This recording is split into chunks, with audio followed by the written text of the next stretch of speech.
When I was doing film studies back in 2012, bloody hell, one of the first things we learned about was auteur theory. Basically, it means when a filmmaker has such a unique vision and style that permeates through all of their work. For our class, we used David Fincher as an example, but there are many more examples like Tim Burton, Quentin Tarantino, Zack Snyder, yes he counts, and Guillermo Del Toro. Del Toro has such a unique vision that can be seen throughout his entire filmography, from technical elements like using vibrant and contrasting colors, gothic set designs, use of practical elements, announcing he's going to do a movie and then not doing it, to even story beats such as looking into the darkness of humanity, the relationship between man and nature. Even when the genres between each movie change in massive ways, there's still these themes connecting them. They all have Del Toro's distinct vision. So when I heard Del Toro was making a Frankenstein movie, my first thought was, perfect. One of the most iconic gothic horror stories with one of the most iconic horror monsters being directed by the best gothic fantasy directors in modern cinema. It's a match made in dark and twisted heaven. And yeah, I know, Del Toro takes quite a few liberties with the story. There are new characters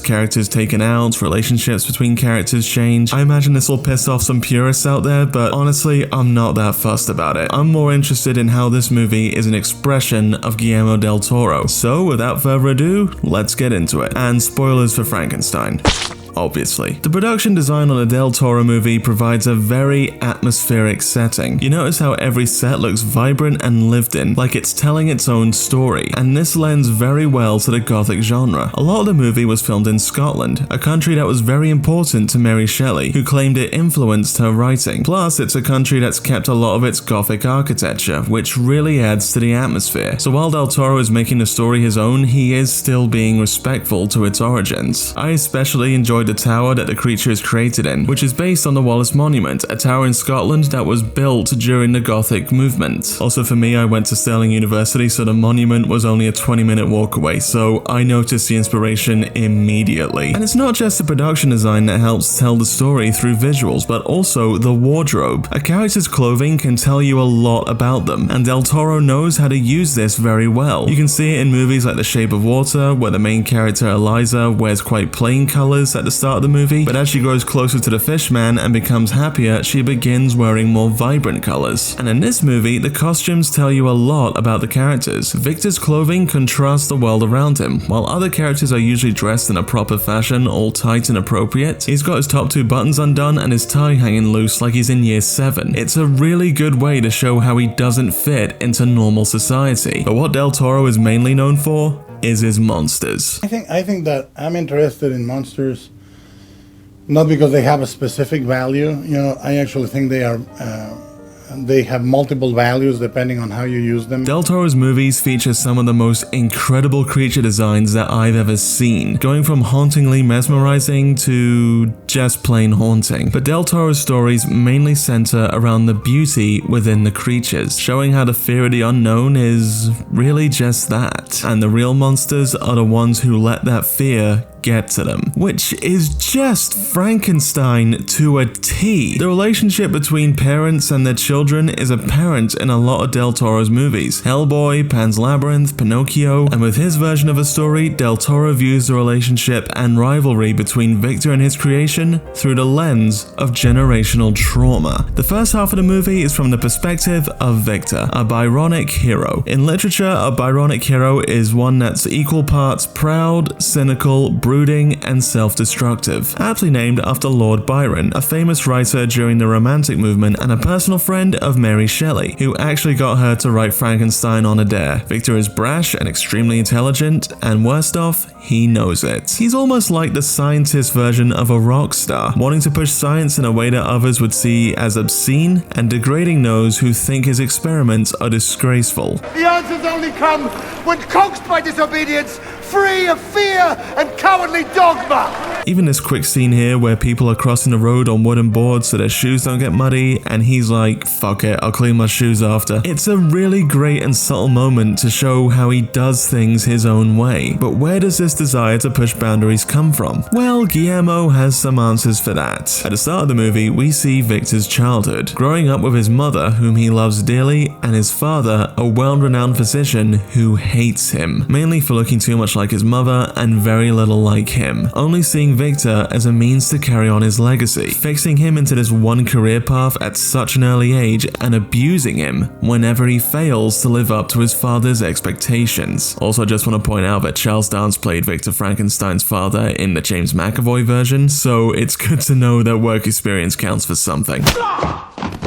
But it's this one moment that will change Victor's life forever. See, Victor is stuck in this singular moment where he had to watch his mother die, and the father who claimed to be one of the greatest in his trade failed to save her. We can see this in his behavior, usually acting like a child having a tantrum when he doesn't get his own way, or the fact that he usually drinks milk, a drink usually associated with children. But going back to the costumes, in her very few scenes, Victor's mother mostly wears red, and after her death, Victor starts wearing these red gloves along with a red tie, a subtle nod to his mother and his love for her, but also to that moment where she died, carried away by his father, whilst Victor was left alone, covered in her blood. But Victor also wears black, much like his father, showing that while he wishes to be better than him, he can't really escape him. From then on, Victor's goal is to find a way to master the very thing that his father couldn't: death. So you failed?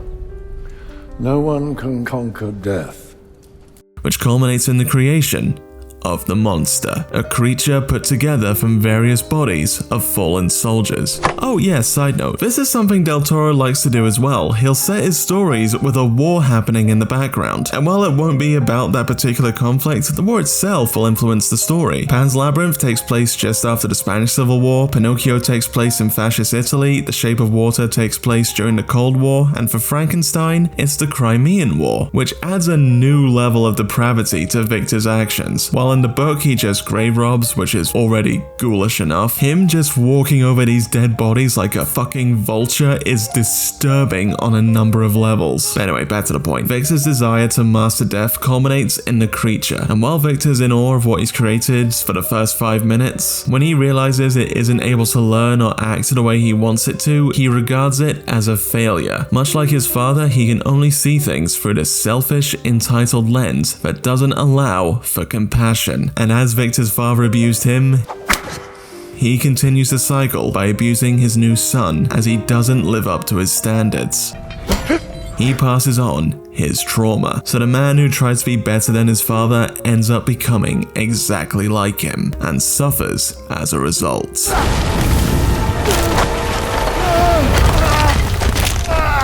Oh yeah, another side note, Guillermo likes to do this a lot too. The human character who's the real monster will suffer an injury of some kind. Captain Vidal in Pan's Labyrinth gets his mouth cut, Strickland from The Shape of Water has his fingers that were sewn back on slowly rot as the movie unfolds, and Victor loses his leg after destroying the castle in an attempt to kill the creature. And it's after this point the movie shifts from Victor's perspective to the creature's. Like in the book, after the creature... You know what, I don't want to call him that anymore. Do you mind if I just call him Frankenstein? Like, yeah, I know he's actually just Frankenstein's monster, not the real Frankenstein. Like, it doesn't matter. I don't want to call him the creature. You know what I'm talking about. I know what I'm talking about, so I'm just going to call him Frankenstein, okay? Okay, complain about it in the comments. Like in the book, Frankenstein finds a small cottage and slowly begins to learn language. He befriends an old blind man who treats him with kindness and lets him read from his books. By the way, I love that Frankenstein's learning to read by reading Ozymandias, a poem written by Mary Shelley's husband, Percy Bysshe Shelley. That's really cute. Now, it's here I gotta confess something. I actually don't know a lot about Jacob Elordi. He was on SNL that one time where I honestly didn't think he was particularly good. I didn't watch Saltburn because I heard enough about it to go, no fucking fucking thank you. So I kinda wrote him off as a pretty boy with no incredible talent, but after watching this, oh, I was wrong. Elordi's performance as Frankenstein is absolutely incredible. He's able to juggle naive innocence and righteous fury in his performance perfectly. And even under 10 hours of makeup, which, bloody hell, he's still able to show you the soul of this misunderstood monster so well.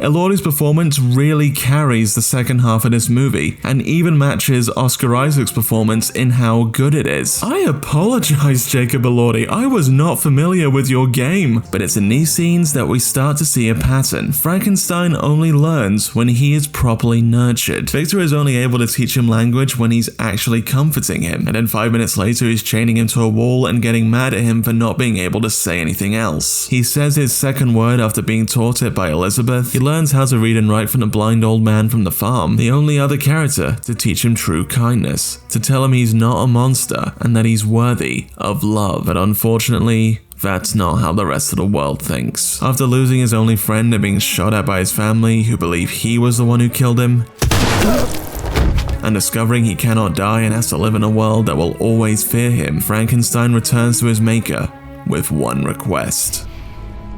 Need you to make a companion for me. And this is where Victor is probably at his cruelest. His inability to see his creation as nothing more than a failed experiment doesn't allow him to sympathize with him at all. And hearing this request to just simply not be alone in the world, he can only imagine the worst outcome. A race of devils propagated upon the earth, obscenity perpetuating itself.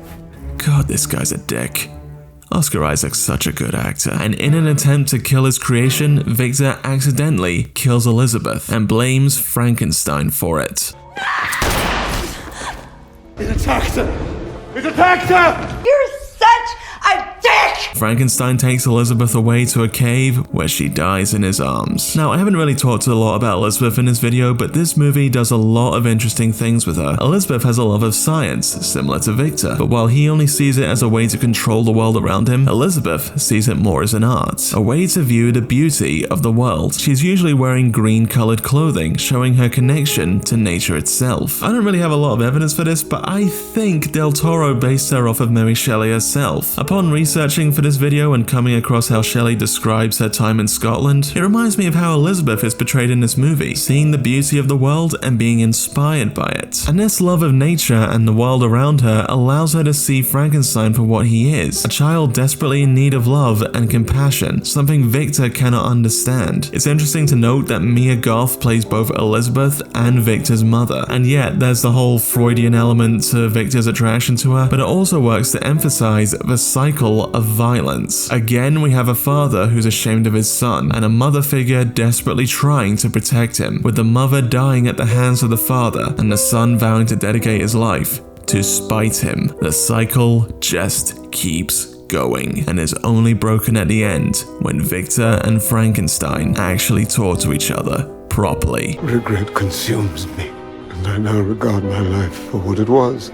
Victor listens to his story and truly sees how his actions have hurt him. The two are finally able to reconcile, and Frankenstein finds it in his heart to forgive his father, something Victor could never do. To know you have been harmed, by whom you have been harmed, and choose to let it all fade. The sea captain, who's been listening to both of their stories throughout the whole movie, decides to let Frankenstein go unharmed, showing him the kindness that he's been denied throughout most of his life. And of course, one good deed deserves another, and Frankenstein pushes the ship out of the ice that it's been trapped in, allowing the ship to return home. Frankenstein looks off towards the sunrise, now having found catharsis and dreaming of a brighter future.